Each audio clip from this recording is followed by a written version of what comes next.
I have shown several smartphones, from cheap smartphones to smartphones with the best specifications and technology, to help you choose the ideal smartphone for you.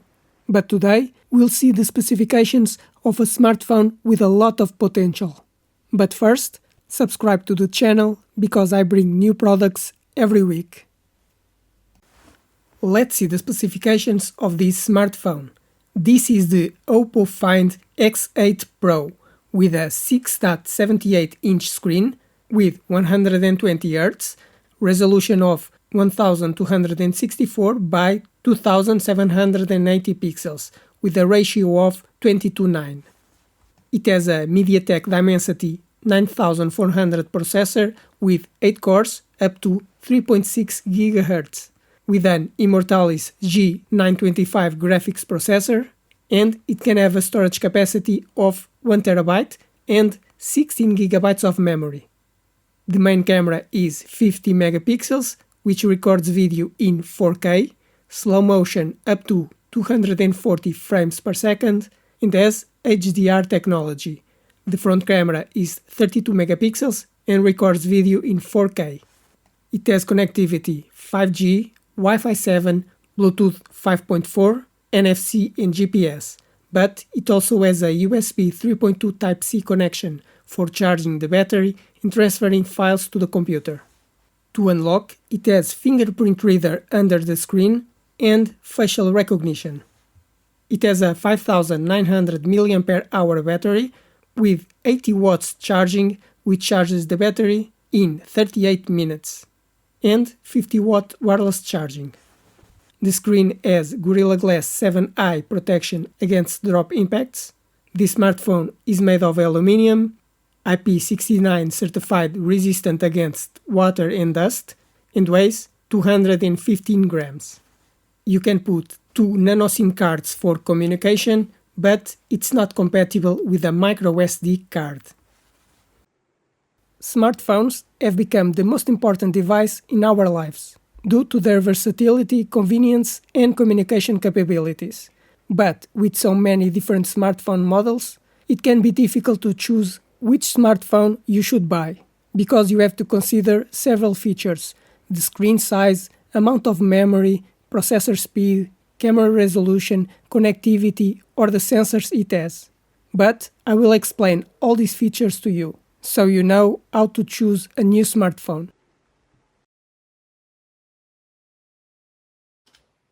About the screen, you can choose the size of the screen. Either it has a cutout for the front camera, the resolution, the refresh rate, and the type of screen, because it may have more vibrant colors. I recommend an OLED screen with 6.7 inches with 120 Hz. About the processor. The processor is very important, because the faster it is, the faster the smartphone will work and the smoother your interaction will be. A processor can have multiple cores, speeds, and an integrated graphics processor, which is very important for gaming. I recommend that it have a MediaTek or Snapdragon processor with at least 6 cores at 2.4 GHz.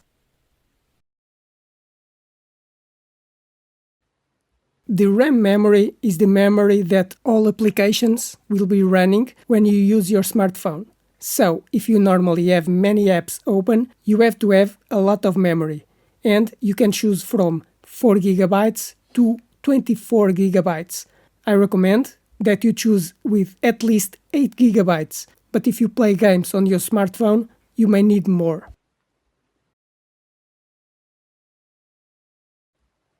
The internal storage is for storing all files, applications, and operating system.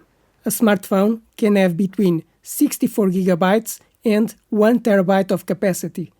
I recommend choosing a smartphone with at least 128 GB, but if you record videos and take a lot of photos, you should choose with 256 GB. But if you have a lot of files and movies on your smartphone, you may need even more capacity.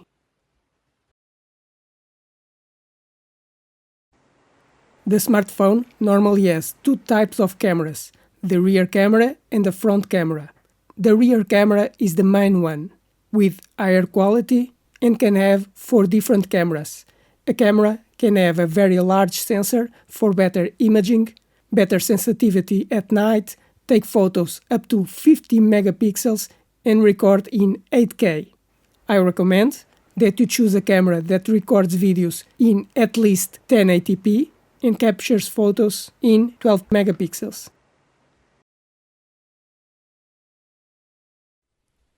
The front camera will normally be for you to make video calls, but it can take a lot or little space on the screen. It can have 32 megapixels and record 4K video, but for video calls, a 720p camera is enough.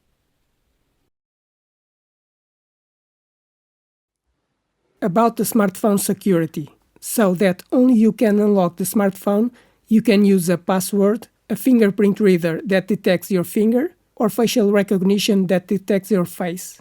I recommend that it has at least a fingerprint reader, but it's up to you if you prefer other protection systems.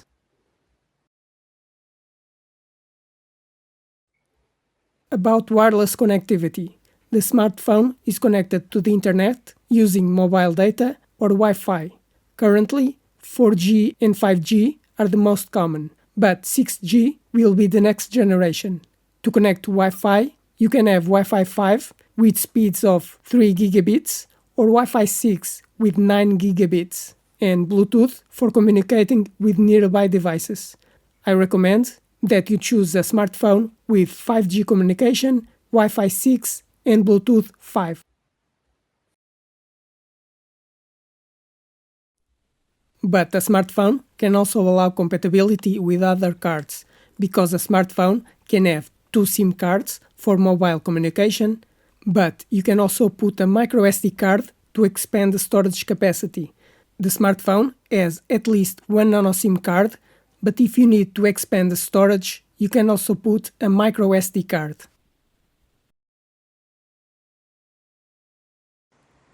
On smartphones with Android systems, you should choose the last version available, because the latest version will allow you to make updates for a longer time, such as security updates, installing new features, compatibility with applications, or updating to a new version. That's why I recommend that you buy a smartphone with the latest version available of the operating system. And these are the main specifications and technology that you should take in consideration to choose the ideal smartphone for you. I hope you enjoyed this video, and it helped explain the specifications of a smartphone to choose the best smartphone for you. But now, subscribe to the channel because I bring new products every week, like the video to help the channel grow, and if you have any questions, write in the comments.